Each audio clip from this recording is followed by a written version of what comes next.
Hey, what's up? Welcome to the Off Air Podcast with Slater and Marjo. If you're watching on YouTube, subscribe, help the channel grow. We want to become better for you. That intro sucks. But anyway, Billy Keane is our special guest today. His dad was a pastor, and he is going to school to get his master's degree in Divinity. And we don't know what that is all about. We're going to find out. And we're going to have a conversation about existential crisis and philosophy and faith and religion and what happened before the Big Bang Theory. I'm not talking about the TV show. Sorry. Never do that again. Never again. Yeah. And it's all on the Off Air Podcast. The Off Air Podcast with Slater and Marjo is brought to you by Bagel and Brew on Franklin Street in Lenox, offering bagels, sandwiches, breakfast, lunch, and a good time. Love myself a good bagel. You do. What's your favorite sandwich from Those Bagel? complex carbohydrates. What's your favorite? You seem like a lumberjack kind of guy. I like the Raging Cajun bagel. There you go. Yeah. All right. We've been talking since fucking 6 in the morning. Right. I love it. You just lining them up today. Slater, huh? act like you don't love talking all day, every day. Sometimes I don't. Yeah. I don't believe it. All right. I swear. It's not this time. This time I did. Yeah.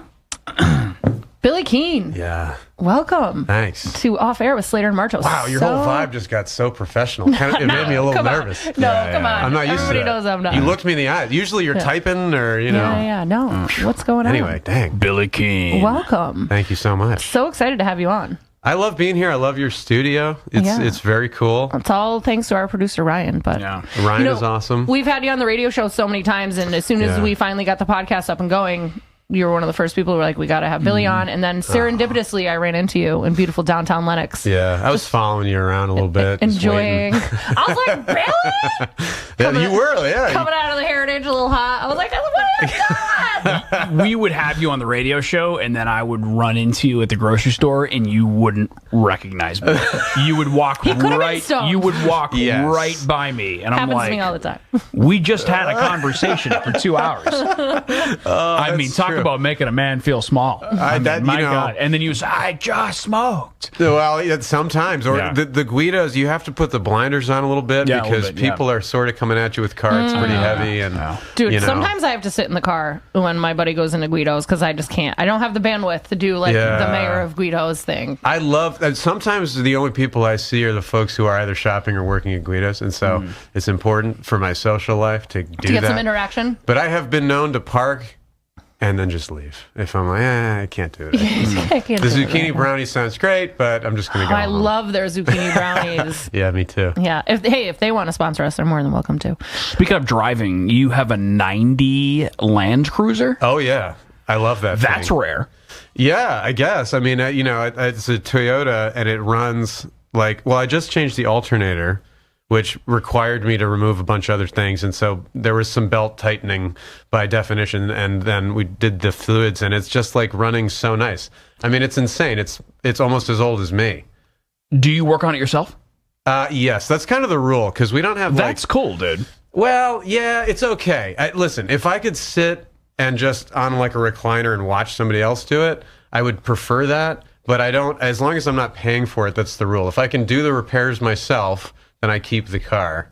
And if I can't, then I'm like, I should probably get rid of this thing. Because it's just like it's a classic car, but they require constant attention. You know what I mean? Did you grow up working on cars? Like, how did you, do you YouTube things? Like, or is it just... I don't. I wish I could learn that way. And, YouTube, I get so anxious immediately. It's like the whole ethos of the YouTube video where somebody's like, all right, and today I was thinking about it, like immediately I'm like, I can't even do this. Give me a book, give me a manual. These older cars, can you believe I'm saying older? 1990. I was born in 87. Yeah. There's this ancient vehicle that was 3 years newer than me. Like nobody drives a 90 car right Nobody now. does. But the manuals often have like maintenance tips in them. Yeah. You read that thing, there's some good advice in there, you know? So you work on it. But no, I didn't grow up doing that. I just kind of... But what I'm saying is it's sort of commendable that you are working on... So when you said I'd rather watch someone from afar fix the car... I'll smoke a little joint. I'll sing a song or whatever. They can mess with the vehicle. Yeah. But I don't know anybody that does it, so it ends up being me. Yeah. You know what I mean? Well, there's I don't something- do it. I don't care about the, I'm not like looking to be a mechanic. I Right. love it. I like working on stuff. Yeah. But I'm also kind of lazy. I would sit back. I don't need my knuckles getting all scraped up all the time. Yeah. But there is something satisfying about understanding the machine and being able to, maintain it yourself. There's something something to be said for that. Yeah, it is definitely nice when you crank it up and it's like, ooh, she's working again. I did that. Yeah, my father, when I was younger, changed a timing chain on his 1972 AMC Matador wagon. Nice. And he worked Very on it for specific. a month. It was just one of those That's great. childhood memories. Yeah, and I used to hold a flashlight for him when he had his old truck and he fixed it. So Important job. It is an important Everybody job. needs an assistant. Absolutely. Socket wrench. Yeah. But you can't work on your own car these days, dude. No. Like It's all computers, right? Yeah. I mean, I had an 88, I just bought an 88 Ford pickup truck. Did you and- really? Yeah. And Good my for you, buddy, man. yeah. I heard yeah, that yeah, Zach yeah. Bryan song and I was like, I did, yeah. 88 Ford. I remember my 884.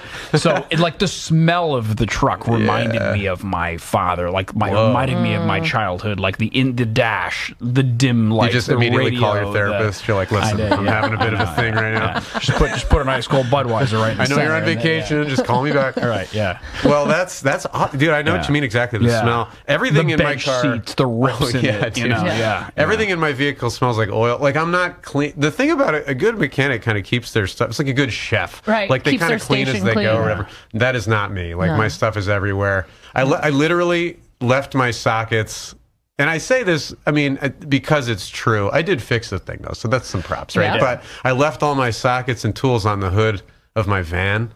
And then proceeded to drive down the road at a high rate of speed, and all of the sockets exploded onto Main Street, Lenox, and I'm running around like an idiot. Scurrying, And of course, I'm not trying to- wearing a shirt because it's summer, so I'm like not wearing a shirt. So I'm running around Main Street, Lenox, no shirt, just trying to pick up sockets all over the place. By some miracle, we have them all back. Claire found a couple stragglers. Anyway, this is is what I do when the car's not working. Yeah. 88 Ford.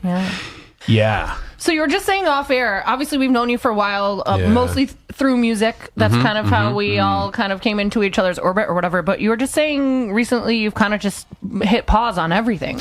A little bit, What's yeah. happening? Well, it's funny. I've been pursuing this journey towards Divinity School, which you guys know. This has been going on for years. I mean, I never had my bachelor's degree. I didn't go to college. So when I realized I wanted to get my master's of divinity, step one was getting my bachelor's, obviously. Apparently, you have to do that. First. So it took me forever. Yeah. But then I actually graduated last May, and I was touring a lot, and I was running a company, as you guys know, and I just kind of stopped everything.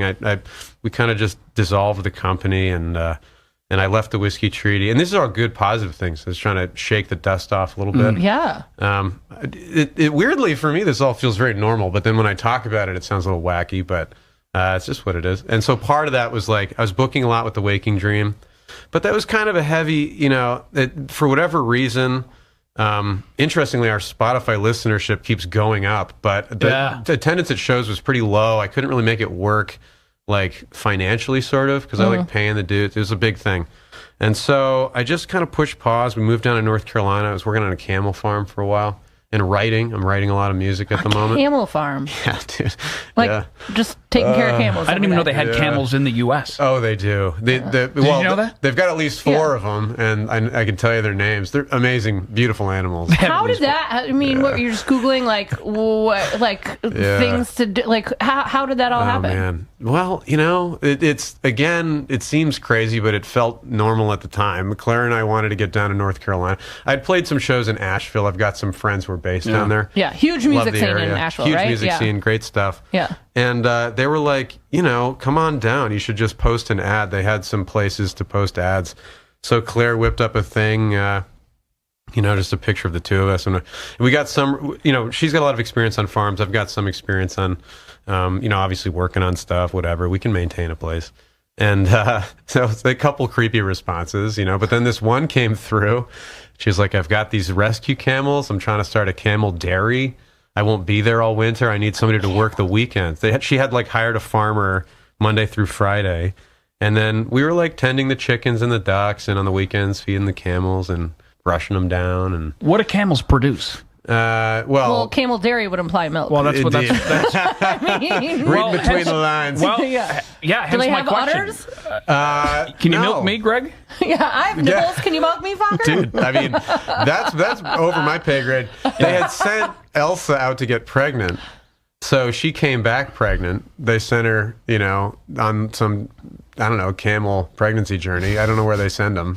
There's a camel doula, camel midwife. Yeah, pretty much. I mean, sort of. Like they came and picked her up. So she will eventually be producing milk. But beyond that, I don't really know. They weren't producing at the time. They're just really sweet. They're like very they've got their own like dynamics. So we kind of were just like, every morning you wake up, you're like, you guys in a good mood, bad mood? How we doing? So funny. Yeah. I mean, that's literally, great. I just came back. I mean, we just came back a few weeks ago and yeah. Just a simple, What a weird life. Now that I talk about it, I'm like, It is kind of weird. Well, yeah. it is funny because you've also had some wild careers. Yeah, scuba diver? Well, commercial divers, so it's like construction and welding and shit underwater. Do we swear on this? Yes, you can swear on friendly? this. Yeah, cool. No F, but okay. You can really? No. You're gonna if it restrict my... See, this is what we argue about. Okay, if you just talk how you would naturally talk, and if an F comes out, you swear. I mean, you're going to school for divinity. You swear. I do indeed swear, but swearing profanity is an interesting... We gotta put a pin in that one because I don't understand how the two are. I don't totally either, but I sort of do. That's actually a fun topic, It is a fun topic, yeah. For sure. I mean, the framework by which... Anyway, the jobs have been crazy. The diving was fun. That was forever ago, though, and it doesn't feel... Do you guys have this experience where there's like a strata form to your life, and they like dig down, and they're like, oh, this was the era of blankety blank, and then there's like this huge shift, oh, this was the era of whatever. It almost looks like a different piece of earth. Well, that's what my life sort of feels like, like way down in there was a diving career, but it feels like a different lifetime. Oh, for sure. Yeah. And then even before that, so anyway, but I did indeed do it. It was an experience for sure. Yeah. So what's the difference between divinity and theology? Yeah, like what do you... Yeah, explain what a master's in divinity is going to mean. Well, some of this I'm not going to know the answers to till I get there, but there's not a huge difference. When somebody talks about a master's of divinity, they're usually talking about a very specific 3-year program. Whereas if somebody gets a master's of theology, they're not necessarily looking. It's kind of like a professional degree, opposed to a master's of theology, which might be more like academic or, based in, the endeavors to be academic about it. The master's of divinity, depending on what you do and what you focus on, enables you to perform a professional function within that field. So for me, the idea is chaplaincy, which is a whole other story, Gotcha. and sort of the ways in which I'm curious if that'll manifest itself, but the Masters of Divinity is a 3-year program pretty much wherever you go. Your dad was a pastor. He was, yeah. He just retired. That's not my ambition at all, to be honest with you. Well, that's what I was going to ask. Are you looking to lead a religious community? Are you a cult, just ideally? Well, religion kind of is a cult, not necessarily. That's an interesting way to put that. It is. I don't know. I'm not sure that I would agree. I mean, I think one might fit within the other every now and again. But sure, I'm not. I don't mean that in a negative way, but I hear you. Yeah. There are some similarities you could draw between the two. Your father was David Koresh. Yeah, indeed. Yeah, he's got a lot of followers, this guy. So are you Christian? I guess I identify as Christian. I come at it, it's interesting. I mean, I guess we're just going to dive in on this thing. I don't know what you just mentioned to me before we started that you've been attending church. I think that's so awesome. Yeah. That's kind of all, like, if you just say that to me, I'm like stoked for you. I go to church. That's great. Good for you. You don't need a Christianity. It doesn't matter. Like, whatever. Mm-hmm. I think it's awesome to have a spiritual practice that is incorporated within a religious framework. And we can talk about why, later if you want. But so that's great. Then there's the other conversation of like, okay, well, what is the particular orthodoxy? What even cosmology? What is your view in the world? So that changes a whole lot. You could be Christian, and you can have hugely divergent perspectives as to what these things are. So when I say that, I do identify as Christian, part of that for me is cultural. I mean, I grew up Christian, and I think that's a big part of it. Part of it is ritualistic. To participate in Christian ritual is very important to me. So like there's these aspects, but then other aspects of certain, denominational doctrines I certainly don't necessarily adhere to, whatever.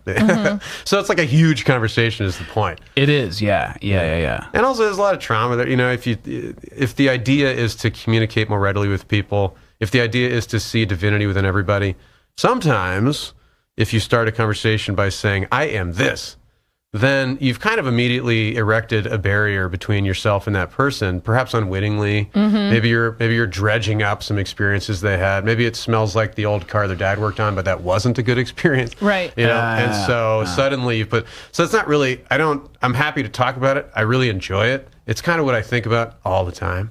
Yeah. But it's increasingly what I think about a lot. And I think, wherever you're going, any road will take you there, right? Isn't that a phrase? I don't know. That sounded like a koan. Like, what the hell? Wherever you're going, you can choose any road. I think George Harrison said that, or maybe one of the guys in Oasis. Wherever you're going, any road will take you there. Meaning, Interesting. But I dig it. I dig what you're saying. I think. Going to Catholic Mass as a kid, I just sort of learned to memorize whatever they were saying or singing, right? Not really ingesting the words. So, and then you just sort of go about your life like you're of the world, you're of society. You've got to make money. You've got to do this. And I found myself in existential crisis at a very young age. Oh yeah. So you mentioned that to me. The yearning for answers is just so strong in me. Like, what happens after you die is really important to me, and I don't know why. But then, and then of course the self-obsessions and then the borderline narcissism, and I call myself like an empathetic narcissist. Like, I really care for people, but I also like satisfying my ego like anybody else. But Christ, the story of Christ is like just hearing the word, more of the word of the gospel and stuff. Like, I find myself connecting with it and being like, and the light is sort of going off. Interesting. Sort of like surrendering. Like, I'm not in control of my life. Yeah, interesting. And sort of giving that up to a higher power, whether it be Christ and such. And then in my idols have sort of turned to Christianity. Because ultimately, and let me get this out, I feel like the people and culture will sort of only let you down in the end. And that's not to say that people are bad. They're just limited. Yeah, sure. Interesting. And imperfect. And broken. So that's where I find myself seeking this guy that lived 2,000 years ago and such. So I'm really just getting in the water. Interesting. Yeah. Well, I mean, good for you, man. I think it's funny. You started that by saying you want answers. Yeah. I don't know. For me, you're going to find a lot of questions, but I think that's kind of really good. And probably some of the point, too, is to have questions and to ponder these things and think about, Well, I would have nothing in common with someone who didn't have questions. Yeah, okay. Like, do you know people who just sort of go about the world and not wonder where we came? A lot of them. And I imagine... Oh, my God. Yes. Really? That's interesting. Wow. One of my good friends... I always wonder, like... It confounds me, too, but I do know them. Yeah, like, what's the long term? Like, what are your goals? What do you see? Some people just don't... And I don't mean that in the sense of, like, a typical, like, oh, my goal is to make money. My goal is to buy a house. I mean, like, what do you want? Like, what are you searching for? What do you... Or maybe another way to ask it is what's wanted of you. It's sort of a worldview.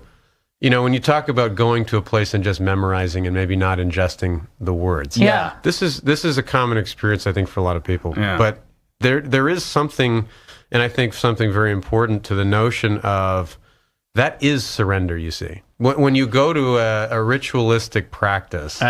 And somebody else, I mean, listen, I don't adhere to these certain aspects of these practices, but there is a thing happening there. And one of those things is you're decentering your ego from your own lived experience, right? And so you're, in a sense, you're able to take a step back from thinking that you are truly the center of everything.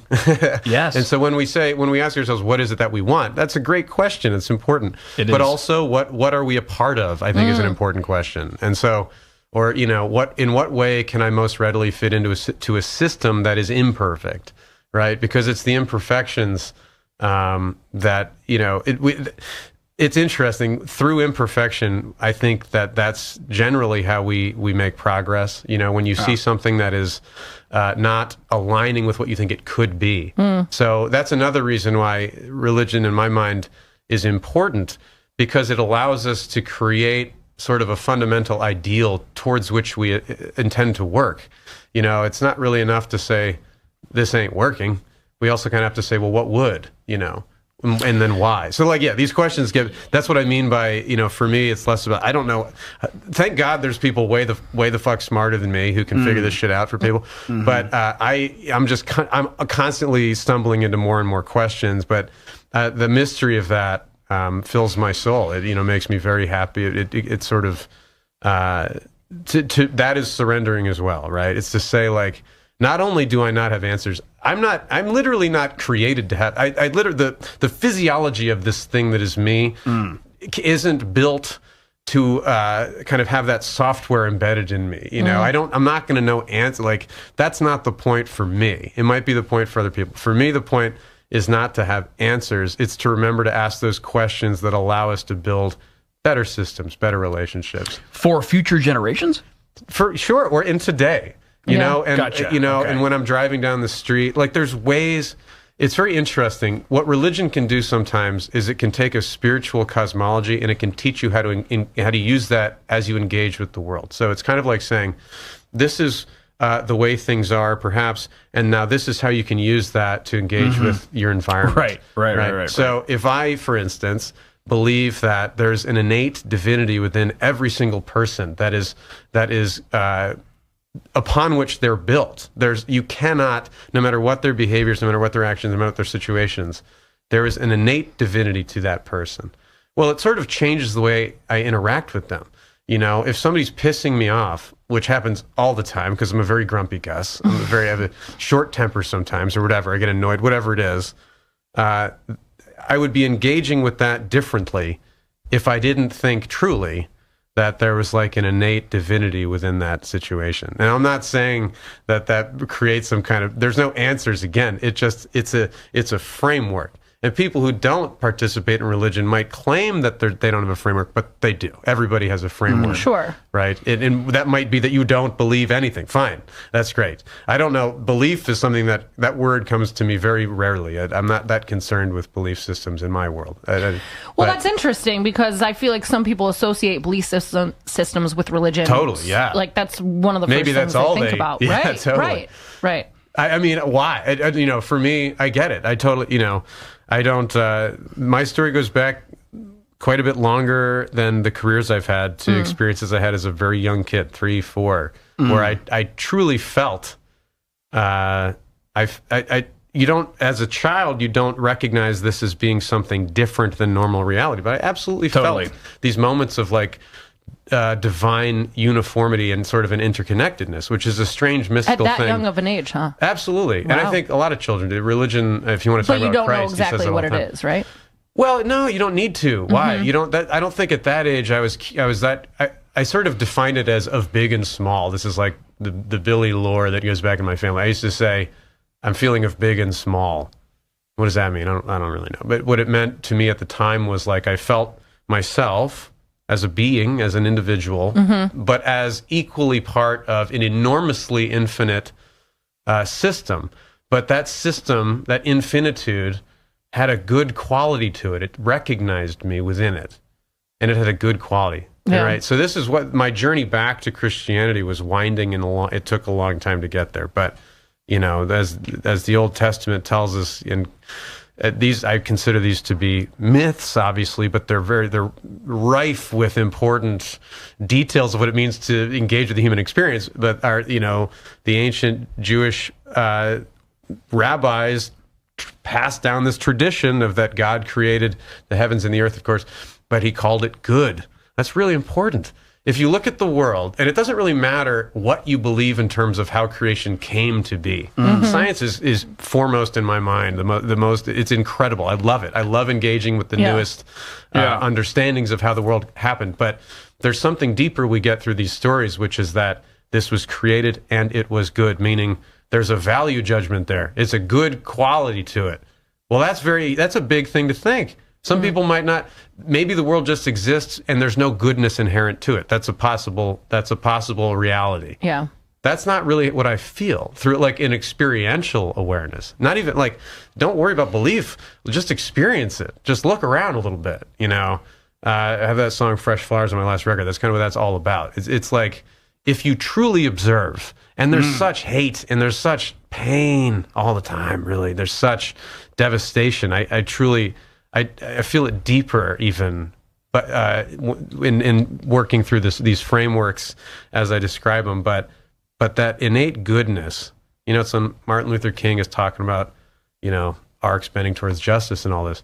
If you believe that, then you believe there's inherent goodness happening here. Yeah. So do you want to engage with that or not? Do you want to engage with the world as a part of that system or as something that swims against that system? Like, you know. There's a lot there. Do you feel like your faith or your religion is conflicting with science and like political leanings at times, or does it all just kind of... Science never. There's only, in my belief system, if I'm going to use that word, there is only or however you want to describe it. There's one reality. Yes, I agree with that 100%. There is only one truth. There is only one thing that happened. There is no variation of what happened. There is one thing that happened. There are variations of stories that recount what people think may have happened, but there is only one thing that happened. Sure, I agree with that. And yes, perspectives obviously change. Yeah. The Buddhists talk about this in wonderful ways. The Dalai Lama wrote an op-ed in the New York Times in, I think, 2005, the current Dalai Lama. He tells this amazing story about how he's kind of a genius, this dude. When he was a kid...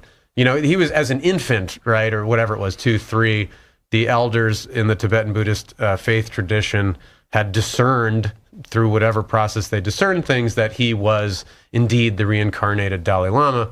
So he's very, very young, and they start that educational process very young. I mean, I don't even know, what, 7? I don't know. When they kind of put him into a monastery or whatever. But through ancient Buddhist teachings, they used to say that the moon emanated light. Right? Now, we know that ain't true, but that was part of their cosmology, right? He, as a child, think about this, got super stoked on telescopes. And so he's using a telescope and looking at the moon, and he recognizes that there's shadows on the moon. So there's like mountains, and there's all kinds of these huge caverns and everything. And he sees, oh, look at that. There's a shadow. Well, if there's a shadow, it means that it's not making its own light. It means the light's coming from the sun. Right. So he discerned this through his own dedication to intellectual rigor, let's put it that way, and his observational awareness. Yeah. That's amazing. Yeah. Did it undermine his Buddhist philosophy? Of course not, because it's about so much more than just these interesting mythological details. Yeah. And so I love science. It is crucial. I am not a person who I don't enjoy the conversations of like, well, how can you believe it? It's like, don't worry about it. Just open your goddamn eyes a little bit. You know, it's okay. Many things can exist in at the same time. Yeah. And you don't have to. That's right. And unless we forget, we don't know what happened before the Big Bang. So, well, sure. There's plenty. There's plenty of mystery. If that's that's right. Atheism, I was just sort of really turned off by it all of a sudden after it's faithless people always sort of. I used to think it was sort of cool and to be atheistic or just believe and then all of a sudden it wasn't. It was sort of wrapped up in and then the chastising of people who were faithful, and I wasn't talking to them. So I said to myself, let's talk. I want to find out really what you think and why you think. That's really important to me, and that sort of came out of the political divide in this country over the last 4 or 5 years. Yeah, that's a weird twist. Certainly the political divide incorporated with these things. I mean, the atheism is interesting. You just refer to people without faith. It's interesting to me because there's a lot of mystery in science, like lots. Of course. And it's wild. It's beautifully exciting. If you're going to say, and a lot of people do, atheism meaning atheism, right? There is no God. Right. There is no divinity, essentially. Right. Well, that's fine. Great. Let's talk about it. But that means that all those holes left in science, you're relying on faith to tell you that those holes can be filled by some sort of physical explanation. Undiscovered science? Yeah, which is great, but it is faith. Yeah. And for me, my faith is not about whether or not there's a God. Right. I see. Yeah. Like faith in general. Well, I think like anything, like most things, there's a spectrum. I think faith is a spectrum from all the way from one end to the other. Like, it doesn't need to be a specific thing for each. It can be different depending on who you are and what you believe. Like, there's no... Yes, exactly. That's exactly what I was trying to say. I mean, because it's not... If somebody doesn't share your faith, or even if they say they don't have faith, and I understand that there's colloquialisms as to what that means in a Judeo-Christian sort of, culture, but still, it's like you are relying on a certain level of faith no matter what. So you may as well really analyze what it is that you're going to put your faith into. Right. I bet you even people who say they're the most devout atheists at one point or another in their life have been like, please, God, don't. And even if it's just a saying, if there's no meaning behind it, you know that everybody at one point in their life has probably said that. In my early sort of stages of really getting serious about Christianity, there are two things that sort of I'm struggling to get down with. One is eternal damnation. Eek. Talking about the fun stuff now. Right? No, honestly, I mean, apparently, if you don't surrender yourself to Christ and accept Him as your Lord and Savior, you're headed for eternal damnation, which is sort of that's a rough sentence, And lest we forget, what if you don't know about Christ, you cannot surrender to Him. So what about the population of the world who doesn't know about Christ? And I was told the answer, well, if that person is seeking truth, God will send someone to sort of awaken him, or at least alert him of Christ. Yeah, so... But, I mean, I don't know, man. I don't weigh in on that, Billy. I need to know what you think about that. I don't understand. I get it.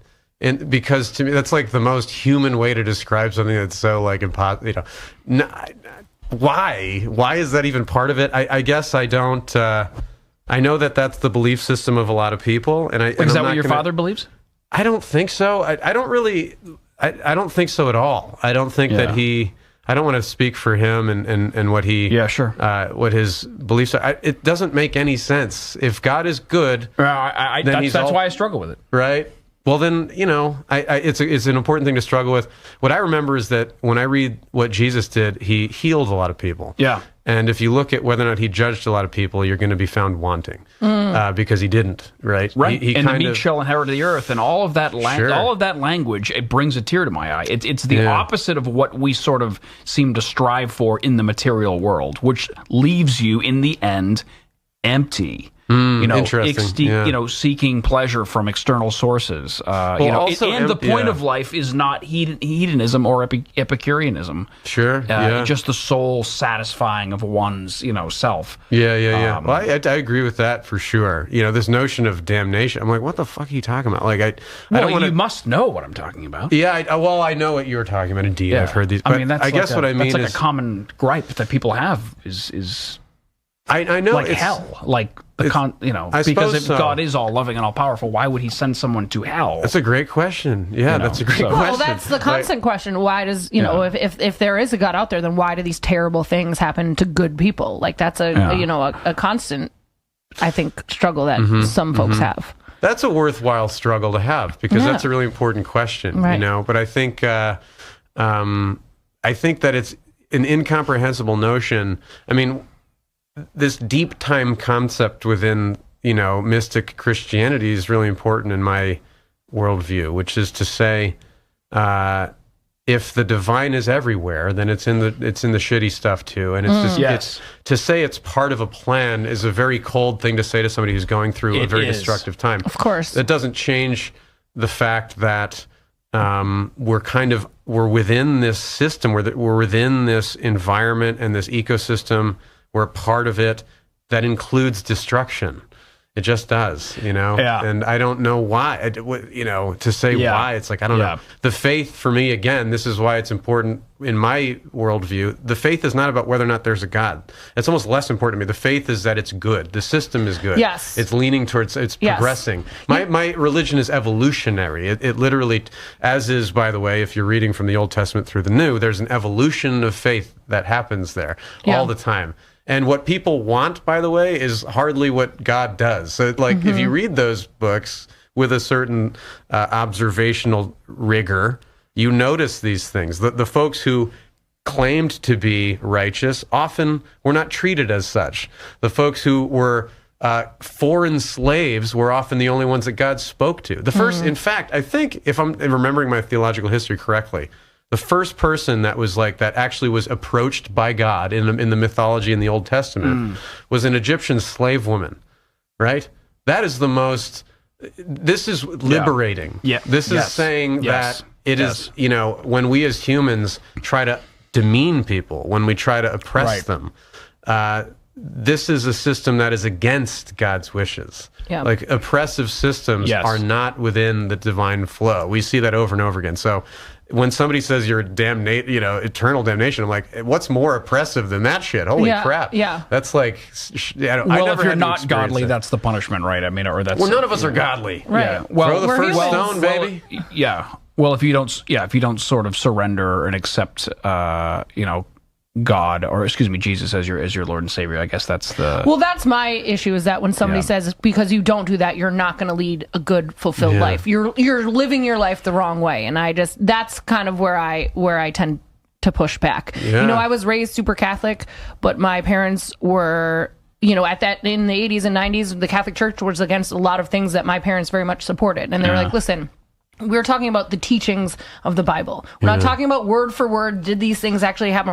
We're talking about the fact that you treat everybody with kindness and compassion. You lead with love. You lead with empathy. You lead with forgiveness. Like it's the like you said, it's not about the God. The faith is so much bigger than that. It's believing in the good and wanting to be the good in the world. Yeah, there and you go. You know, you can't. I just don't think you can take everything verbatim that any organized religion specifically says. There's going to be exceptions to the rule. And that's like if God truly loves everybody, then the Catholic Church never would have, had their stance on homosexuality. I don't even know where they stand with it these days. But do you know what I mean? Like there was a time where they, this is wrong, this is bad. And we just know that's not true, because if you're truly leading with empathy and love, you're not going to judge people or hate people because of differences. Ideally. Right. I guess I'm just sort of interested in the life and the teachings of Christ and who he was, and I love the love of the underdog. I love that, and sort of he doesn't care about status. He doesn't care about but he understands it. That's really important, I think, to remember. Yeah. He's at the parties, so to speak. There's this weird. I totally love what it's so interesting. Yeah. He's a compelling figure, no matter what. Totally, like the Sermon on the Mount. I was just watching a video on that yesterday, and I just automatically assumed that when in my 20s, the goal was to accumulate stuff.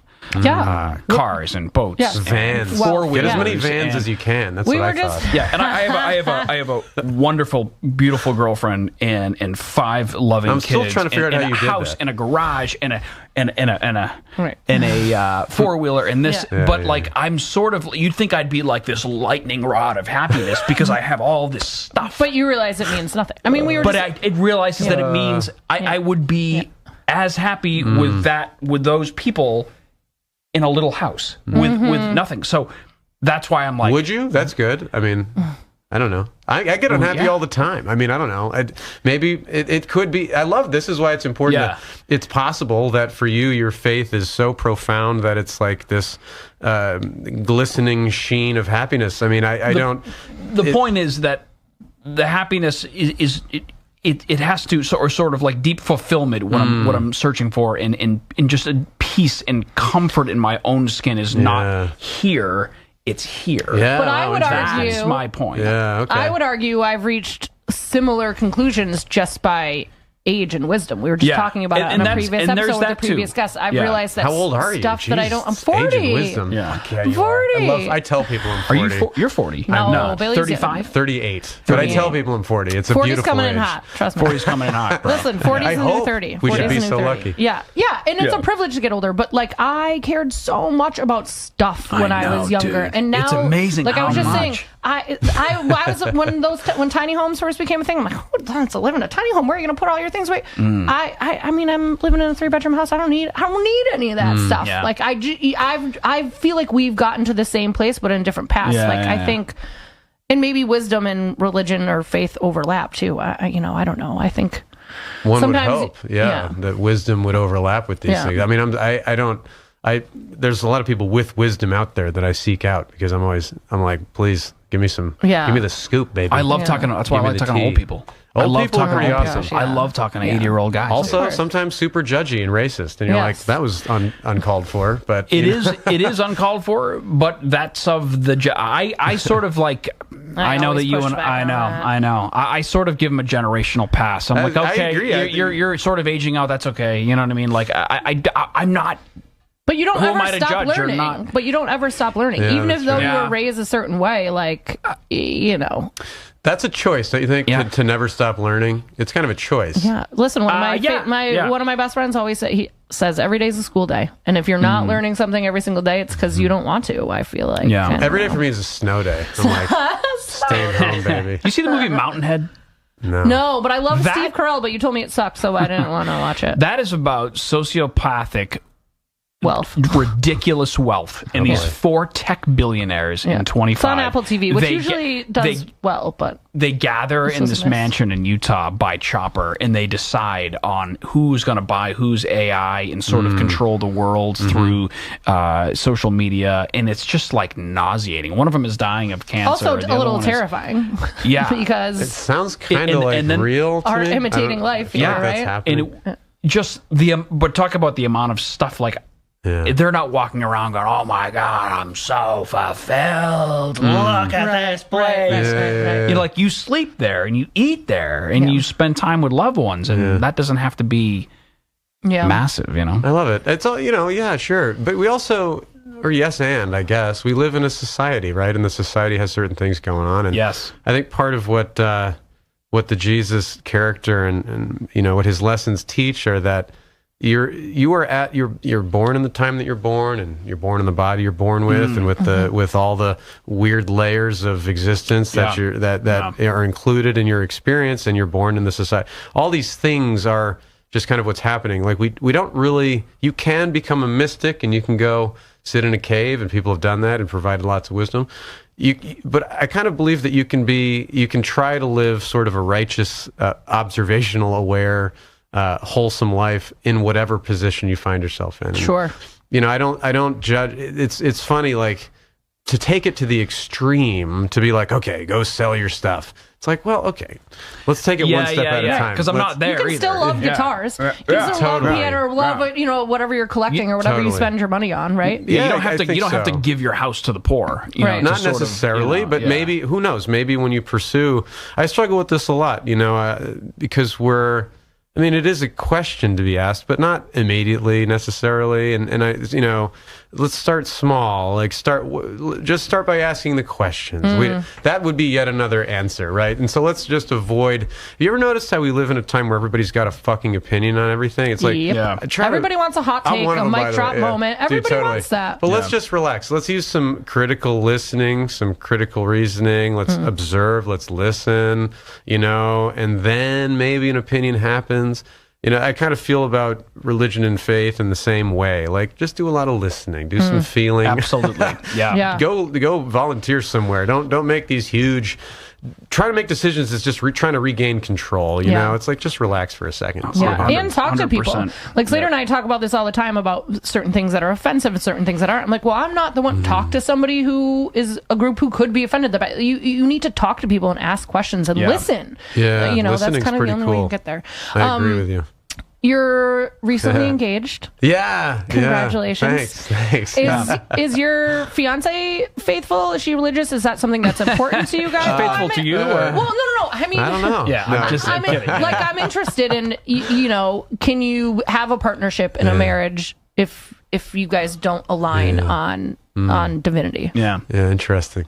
Well, to answer your question, I don't think she does identify as a religious person. I don't think the word faith comes up too often, though. It's funny because as I'm writing all these papers and looking at all these classes to these divinity schools that have offered me spots, I keep thinking like, oh man, Claire would be so much better at this than me.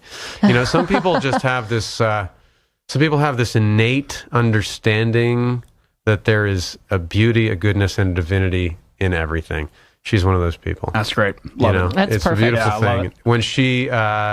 When we're walking through the woods, which we do quite often, and I'm lost in thought, and I turn back, and she's gazing at like a newt that she's picked up in her palm, and she's counting the little spots on it. I'm like, that is a beautiful, that is faith.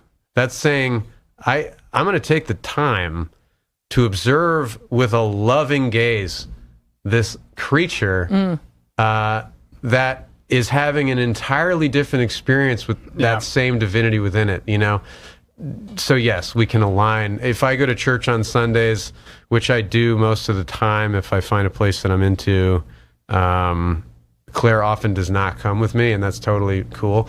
And it doesn't impact anything. I mean, I think, again, everybody's different. I don't know anything about relationships, really. We're just doing our best, so it's not like... Does anyone? I don't know. Does Some people anyone seem have it figured out? I don't know. I think those people are faking it. I think so, too. Yeah, because then I think every healthy relationship, or examples I think of healthy relationships in my life, are always evolving and constantly changing and ebbing and flowing, and you know, the change, that's a big part of this whole thing too. Yeah. And then the ability to kind of like reckon with change. This all happens. That's like the peripheral.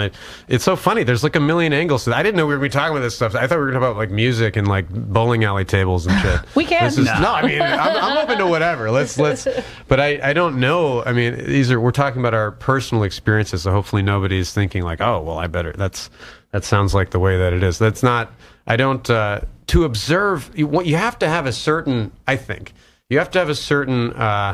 Let's call it like a vulnerable curiosity when you engage with the observational, process. And what I mean by that is come into it saying, not only could I be wrong about this thing, but I want to be wrong about this. That's a vulnerable curiosity. It's like, oh man, what parts of this am I missing?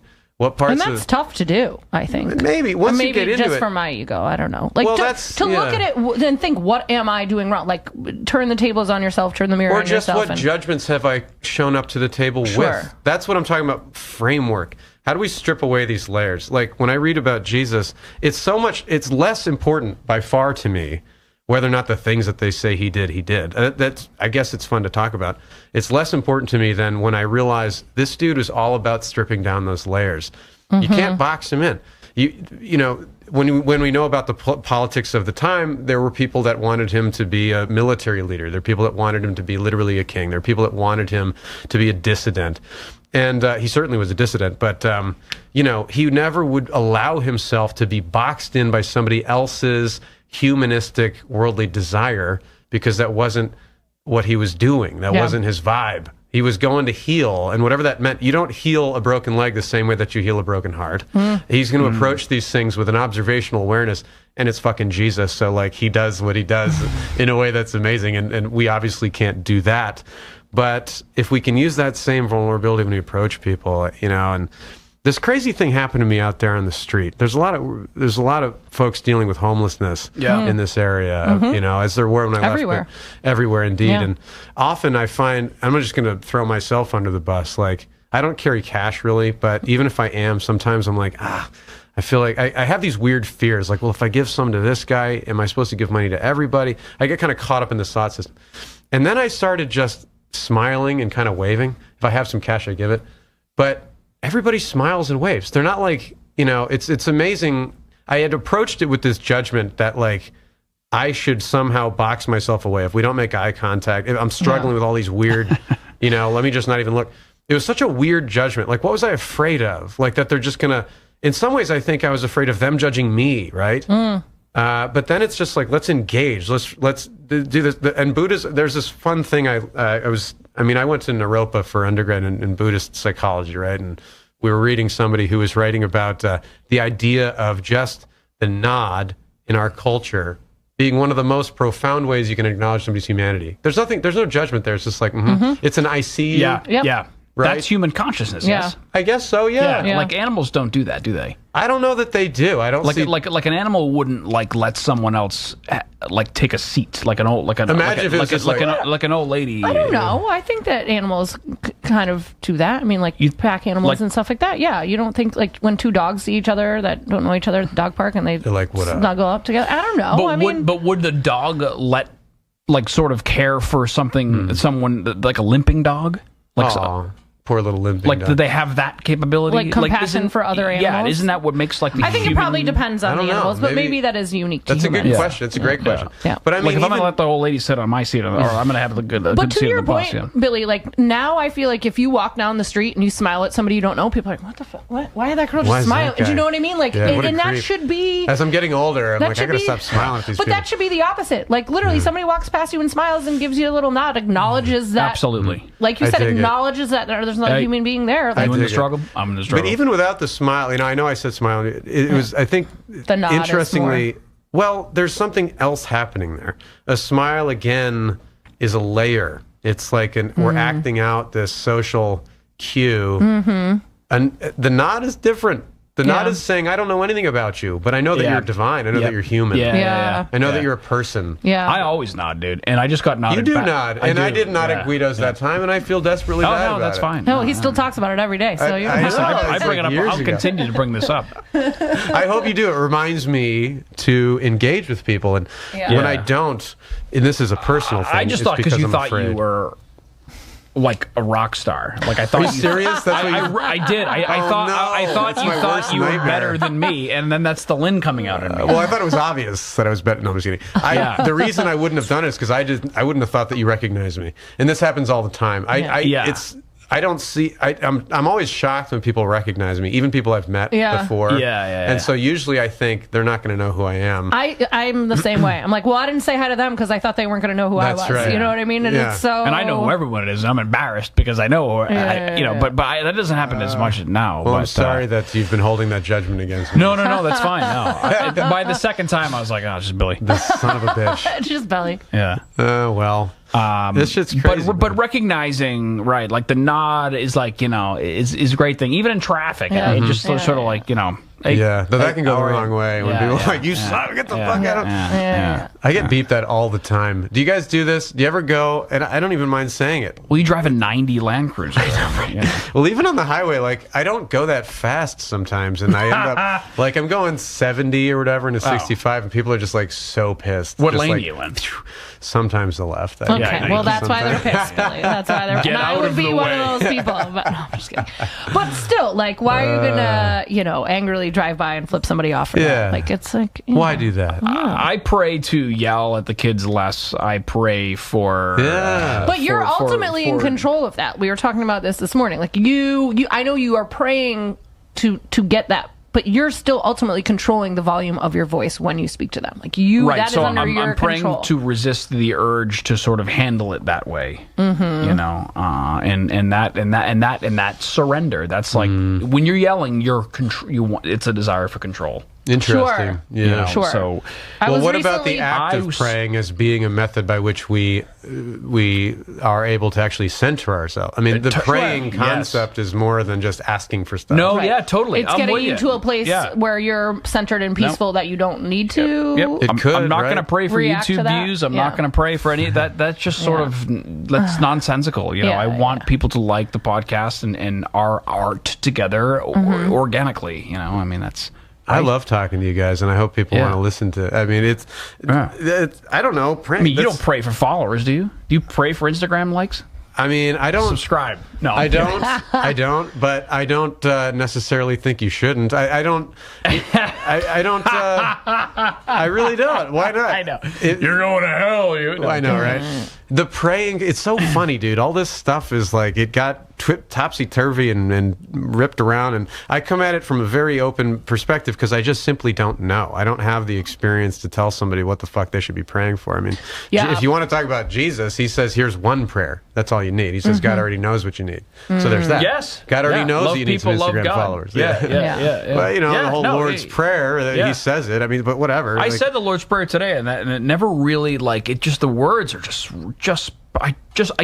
sort of recited it before by memory and didn't really listen to it. But those words, the Lord's Prayer is powerful stuff. Yeah. Well, think about the age that we were when we were taught those words. I mean, I know Billy was very philosophical at 3 and 4 years old, but I was just in first grade CCD class trying to get the gold star in the chart because I memorized Our Father. Yeah, Billy was in the sphere. No. I just felt so big and small at the same time. Marjo's like, at 4? That's so funny. If a kid said Yes. that to me, I'd be like, like, get away from me. Yeah. Weird Are you weird gonna have child. kids? Do you I hope. like? Do you want kids? I do. Yeah. Claire and I both do, and we're I hope we do. I'm not sure. We don't have like some kind of timeline. We're not. Good for you. Yeah, I guess. Yeah. Timelines are so. I'm so hesitant to say good, bad, anything. It's so weird. I actually am an absolutist in the sense that I think there is good and there is bad. But when it comes to like all these things that we kind of that compose the framework of the society that I've lived in, I question everything. I think it would be amazing to have children. If we don't, for whatever reason, then we'll go a different route, I guess. But yeah, I'd love to have kids. Claire would love to have kids. I don't know. I hope I would be very scared about being a shitty parent. But Claire's like amazing with kids. That's actually what she does. She has kids. No, I'm just kidding. She's a nanny, among other things. She's an early childhood educator. No. Which, by the way, we pay our teachers $0. I know, it's crazy. Which is insane. But she's found some significant success in nannying kids of all ages. And I find she doesn't teach the kids so much as she teaches the parents. It's pretty amazing to witness, Yeah. But so I know that the kids are in good hands. You know what I mean? If I'm able to learn from her. Yeah, Jackie's called me out on a lot of my shit, Really? And yeah, sure. Yeah. Well, it's hard to be self-awareness is really, really hard. I was arguing the other day, and my voice was getting raised, and I'm throwing my hands around. I'm like, well, that's just who I am. I'm Italian. Well, you have to understand how you're being perceived by other people. Self-awareness is hard. It's hard. Yeah. Luckily, And if you have a good partner and they can call you out in a productive way. Yeah, exactly. I just never had a woman tell me that her needs. That was sort of. Dude, relationships are all wants and needs. Your needs? Interesting. I never told you about my needs. I come as you are. I take you as you are. I'm not gonna, But you can still needs, can still take somebody as they are and still. I mean, a relationship. Aren't the needs part of who somebody is? Right. Exactly. Well, yeah, I suppose. Yeah. I mean, I think that's. What kind of needs are we talking about? Or is that anything. What do you need out of your partner? Yeah. I need affection. I need physical touch. I need. It can be something that's super philosophical, or it can be I just need you to make sure you put your laundry in the laundry basket. I think that there's like everything. There's a spectrum of wants and needs, but I think that is, one of my best friends who lives out in Colorado is a therapist. She works with a lot of couples, and it literally is communicating. What do I need from you? What do you need from me? Are we both willing to do that for each other, or try to do that for each other? That's cool. Right? How long is this podcast? An hour-ish. Oh, shit. Yeah. Well, I'm happy. I could go all night with you guys. Yeah. God, you're embarrassed. That's awesome. Yeah. Well, I'm not embarrassed. I just, I don't know. You sure?